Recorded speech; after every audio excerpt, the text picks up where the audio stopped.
Hello everyone, my self doctor Sahil Patel, a consultant homeopath. तो आज का अपना सेक्शन 5 हम डिस्कस करने वाले हैं। लास्ट था सेंसेशंस, और आज का सेक्शन जो है वो है typically aggravation and amelioration, better और वर्स। आपकी कंडीशन, आपके सिम्टम्स कब और कौन सी चीज़ों की वजह से अच्छा लगता है, कब कम हो जाती है कंप्लेंट्स और कब बढ़ जाती है, ये बहुत ही जानना ज़रूरी है। Modalities are much more importance, और एलिमेंट्स फ्रॉम जो है कॉजेटिंग फैक्टर्स जो है वो इसके साथ बहुत ही अच्छा रिजेम्बलेंस करते हैं।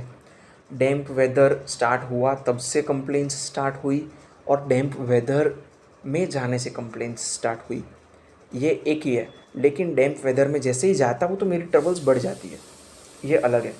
तो ये सब डिफरेंस हम कर सकते हैं। थोड़ा कन्फ्यूजिंग रहेगा कुछ सिम्टम्स में, लेकिन फिर भी हम बेटरली फील कर सकते हैं। स्टार्ट करते हैं। Better or worse, this section refers to each disease, each sickness and every symptom which is presented। तो इसके अंदर क्या बताया गया है, यही चीज़ कि कोई भी डिजीज़ कंडीशन, कोई भी सिकनेस रहेगी, उसका कोई ना कोई बेटर या वर्स वाली कंडीशन प्रेजेंट हमेशा रहेगी ही। No matter what the trouble may be, it is necessary to refer to this section. आएगा तो आएगा ही। बी श्योर दैट एग्रावेशन और amelioration you notice is from the cause given. Cause के साथ रिलेशन हमेशा रहता है। आप देखोगे अपने केसेस के अंदर तो बहुत बढ़िया मिलेगा ऐसे। अभी पेन हो रहा है मुझे नीज़ में, लेकिन मैं चलता हूँ तो पेन बढ़ जाता है। तो यार ये तो कॉमन सी चीज़ है ना। तो कॉजेटिंग फैक्टर के साथ नहीं आ रहा है, ये इतना मैच नहीं हो रहा है। ओवर एक्सर्शन किया था इसलिए मुझे पेन हो रहा था, और अब ज़्यादा ओवर एक्सर्शन कर रहा हूँ तो मुझे पेन बढ़ रहा है। तो ये तो सब कॉमन ही हुआ ना। कॉजेटिंग फैक्टर है वो तो मोडालिटी बनेगा ही ना उसकी, एग्रावेटिंग। लेकिन ऐसा बंदा है वो ऐसा बोलेगा कि सर ठंड में गया था घूमने, बहुत ज़्यादा चल लिया हूँ, अब मुझे नी पेन हो रहा है। लेकिन क्या हो रहा है, मैं चलता हूँ तो अच्छा फील हो रहा है अभी तो मुझे। तो ये amelioration by walking, even if the pain is present, तो ये तो कुछ अलग है ना, पेक्यूलियर है। तो ये जो है उसके कॉज को डिफ्रेंशिएट कर रहा है, डिफरेंस ला रहा है। तो ये हम सिम्टम और ये जो अपना मोडालिटी है, ये दोनों रिजेंबल अच्छा करते हैं रेमेडी के साथ। रस्ट ऑक्सी है डेफिनेटली, फिर भी।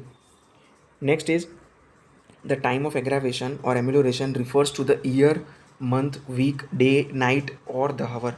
इसके अंदर मैं और एक ऐड करूँगा कि मून फेजेस, फुल मून या फिर न्यू मून है। कई बार तो प्लानिटरी चेंजेस भी होते हैं जिसकी वजह से अफेक्शंस रहते हैं, वो भी हम डिस्कस करेंगे कभी। लेकिन आज हम यही देखते हैं। तो ये भी पूरा का पूरा हमें याद रखना है और ये चीज़ें लिखनी है। पीरियोडिसिटी भी पता चलती है, और इससे ये भी पता चलता है कि बंदे को सुबह ही पेन होता है, कई बंदे को 3 बजे ही नींद खुल जाती है काली, और 1 बजे भी खुल जाती है। और कई बंदे ऐसे होते हैं कि जिनको रात को नींद आती ही नहीं और 2-3 बजे ही आती है नींद। आजकल की लाइफस्टाइल भी ऐसी हो चुकी है। इवन कई बंदे ऐसे होते हैं कि जिनको पूरी रात नींद नहीं आती है। बच्चे ऐसे होते हैं, पूरी रात नहीं सोएगा, पूरे दिन सोते रहेगा। प्लैनेट्स भी अफेक्ट कर रहे हैं इस बंदे को। हम ऐसे ठीक नहीं कर सकते डिसिप्लिन में लाके, लेकिन होम्योपैथिक रेमेडीज़ हम दे सकते हैं इस बंदे को। थोड़ा बहुत तो सुधरेगा ना यार। इसके वजह से फिर आता है state at what time your trouble और any single symptom is better और वर्स। टाइम मोडालिटी बहुत इंपॉर्टेंट है। नेक्स्ट है state what season of the year, what time in the month, whether the phases of the moon causes either. देखो मैंने बोला वो चीज़ आ गई। What part of the week, what hour of the day और नाइट द ट्रबल और a single symptom comes on और इज मेड वर्स और बेटर। कई लोगों को क्या होता है, मंडे बहुत स्ट्रेसफुल जाता है, और कई लोगों को सैटरडे बहुत ही बढ़िया जाता है। क्यों?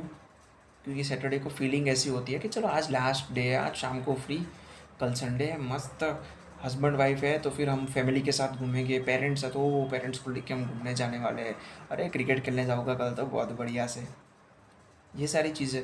और मंडे है तो यार आज तो मंडे वाली इफ़ेक्ट तो आने ही वाली है। बहुत स्ट्रेस रहता है, कई बार लोगों को एंग्जाइटी डेवलप हो जाती है इसकी वजह से। फियर भी डेवलप हो जाते हैं, मंडे फियर। हाँ, ये सारी चीज़ें। कई लोगों को सैटरडे को भी ऐसा सब डेवलप हो जाता है। सैटरडे आते आते ऐसा हो जाता है, यार क्या बढ़िया है मेरे फ्रेंड की लाइफ यार, सैटरडे को हाफ डे ही होता है उसको, दोपहर के बाद मज़े मज़े। अरे भाई तू तेरा देखना, शांति से घूम।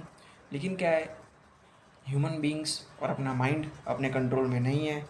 इसकी वजह से ये सारे सिम्टम्स और ट्रबल्स डेवलप होती है।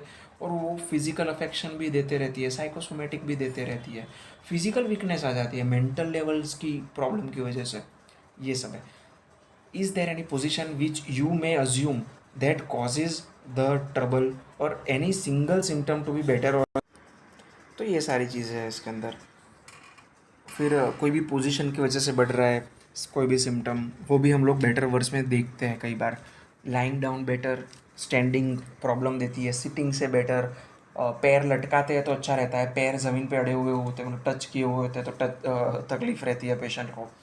फिर राइट साइड पे बेटर है, लेफ्ट साइड पे बेटर है. उल्टा पेट के बल सोता है तो बेटर फील करता है, सीधा सोता है तो बेटर फील करता है.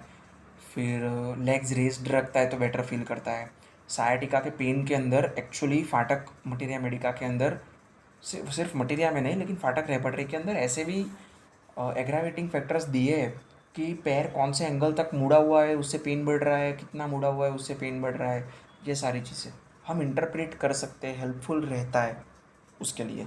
फिर नेक्स्ट है, it may be when you first he down or after lying down while or rising up after lying down or sitting down after sitting while or on rising after sitting. ये क्या है, मतलब ये modalities ही है कि आप late गए तो बेटर फील हो रहा है, लेटने के बाद बेटर फील, थोड़ी देर बाद बेटर फील हो रहा है, लेटने के बाद खड़े होते हैं तब बेटर फील या वर्स फील हो रहा है, बैठोगे तब बेटर फील होगा, बैठने के थोड़े टाइम के बाद आपको बेटर फील हो रहा है या फिर वर्स फील हो रहा है. फिर खड़े होते हुए कैसा लग रहा है, स्टैंडिंग में कैसा लग रहा है, स्टैंडिंग थोड़ी देर के बाद कैसा फील हो रहा है. ये बहुत कॉम्प्लिकेटेड है, बोरिंग चीज़ है, लेकिन याद रखना चाहिए. चलने से अच्छा लगता है, बहुत ज़्यादा चलने के बाद अच्छा लगता है, घर में चलने से अच्छा लग रहा है, ओपन एयर में चलने से अच्छा लग रहा है, कोल्ड में अच्छा लग रहा है, वार्म रूम में अच्छा लग रहा है, अच्छा या बुरा, ये दोनों चीज़ें देखनी है, बेटर और वर्स. नाइट में कैसा है, रनिंग करते हुए कैसा लग रहा है, स्लो रनिंग से अच्छा लग रहा है या बुरा लग रहा है, या फिर फास्ट रनिंग से अच्छा या बुरा लग रहा है. अभी आप देखोगे तो कुछ लोग होते हैं कि जिनको वॉक से अच्छा लगता है. पुरानी लाइफस्टाइल ऐसी थी बुज़ुर्गों की कि वॉक जितना ज़्यादा करते थे उतना बेटर रहता था. क्यों? क्योंकि जो मेंटल एंजाइटी है वो फिज़िकल लेवल पे ख़त्म हो रही है. चलते रहो चलते रहो चलते रहो, इसलिए चलते थे. ये मोस्ट कॉमन सिम्टम है और ये मोस्ट कॉमन इलाज भी है इसका. सुबह उठ के चलो 3-4 किलोमीटर, करो परिश्रम, ये सारी चीज़ें हेल्प करती है एक्चुअल में. कई लोगों को जॉगिंग से बेटर होता है, कई लोगों की फ़िज़िकल ऐसी ऐसी चीज़ें बेटर हो गई है सिर्फ जॉगिंग से कि जो बहुत सारी मेडिसिन लेने के बाद भी नहीं हुई है. तो ये सारी चीज़ें हेल्प करती है नॉर्मल मेटाबॉलिज्म के ऊपर से. इवन बेटर वाले फैक्टर्स, एम्यूलोरेटिंग फैक्टर्स भी हेल्प करते हैं बहुत सारी चीज़ों में. देन नेक्स्ट इज़, इसके अंदर वॉकिंग रनिंग हमने बात कर ली. फिर स्टूपिंग ओवर आफ्टर स्टूपिंग और on rising from stooping, leaning the head backward. कुछ लोग टेंशन में हेड पीछे करते हैं, आगे करते हैं तो बेटर फील होता है या बुरा फील होता है. वन साइड पे कैसा रहता है, leaning the head on the table और द हैंड, हाथ सिर पे रखते तभी मेरे को यार आइडिया आता है. सबका कॉमन यही है, लेकिन है ही ये चीज़. क्यों? क्योंकि चक्रा लेवल्स पे देखेंगे तो उसी लेवल पर प्रेजेंट है. जो भी नॉलेज आ रहा है, जो ऊपर से हम पा रहे हैं यूनिवर्सली, वो सब कुछ ऊपर से उतर रहा है अपने सिम दिमाग के अंदर. तो वही चीज़ है, अपना हाथ ऑटोमेटिकली वहीं पे चले जाएगा कि हाँ भाई चल आइडिया दे दे. हम लोग अपने ऐसे फेस पर नहीं रखते हैं हाथ, टेंशन और स्ट्रेस में रखते हैं. कुछ सोच रहे होते तो अपने आप हाथ ऊपर चला जाता है. तो ये सारी चीज़ें देखो कितना सब रिजेम्बलेंस हो रहा है, homeopathy, even astrology, even philosophy of universe, ये सारी चीज़ें. क्योंकि नेचुरल लॉ है यार, तो सब कुछ एक दूसरे के साथ कनेक्ट होगा. और बहुत सारी चीज़ें रिजेम्बल होती है, बहुत सारी थियोरीज, बहुत सारे ट्रेडिशनल मेडिसिन्स, ये सब कुछ, और होम्योपैथी भी उसके साथ रिलेट होने लगता है. नेक्स्ट इज़ क्या था, lying in some particular position, left side, right side, उल्टा सोते तो अच्छा लगता है ये सब. Crawling on the hands and knees. फिर और सम अदर और मैनी पॉसिबल पोजिशंस. कई लोगों में आप देखोगे कि टच से पेन हो रहा है, प्रेशर से पेन नहीं हो रहा है. देखो कितनी ऐसे अजीबो गरीब चीज़ है, पेक्यूलियर स्ट्रेंज स्ट्रेंज चीज़ है ये. इसके बेस पर मेडिसिन देंगे तो 100% क्योर होगा, क्योरेबल डिजीज कंडीशंस 100% क्योर होती है इसकी वजह से. नेक्स्ट आता है, does anything cause the trouble और a single symptom to be better और वर्स. कोई ऐसी चीज़ खाने की चीज़ भी हो सकती है, एनवायरनमेंट हो सकता है, फैमिली मेम्बर्स हो सकते हैं। कई लोगों के फूफा जी या ताऊ जी आ गए तो तकलीफ़ बढ़ जाती है, ज़्यादा एंग्जाइटी हो जाती है। मदर्स में देखते हैं अचानक से मेहमान आ गए तो बहुत एंग्शियस हो जाती है बेचारी।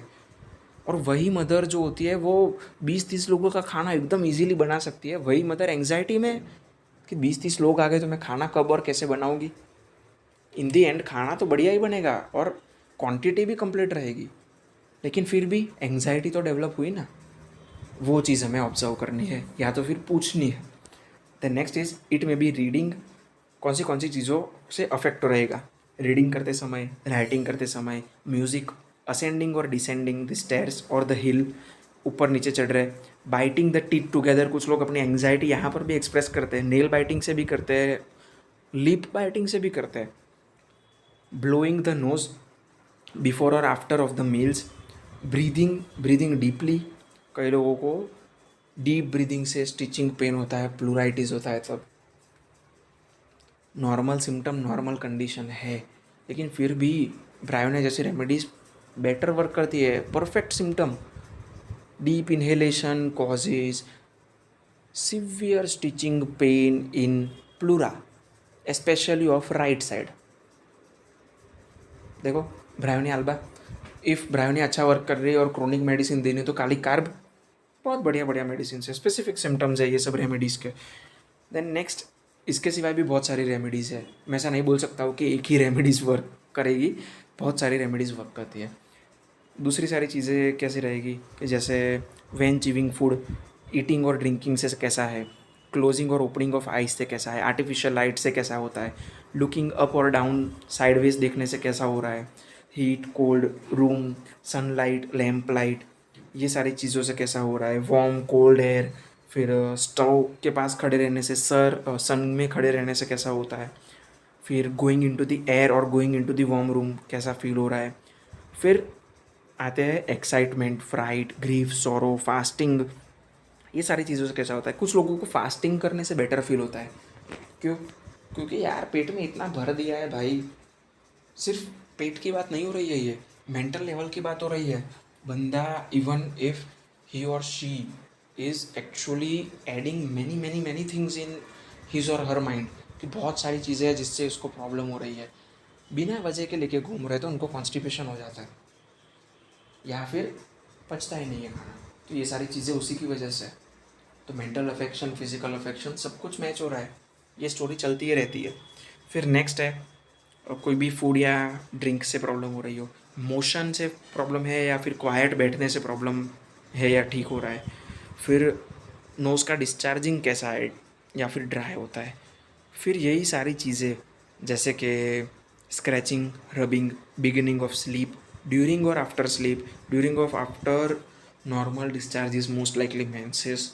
फिर loss of sleep, sneezing before और during a storm, under the storm, snow storm.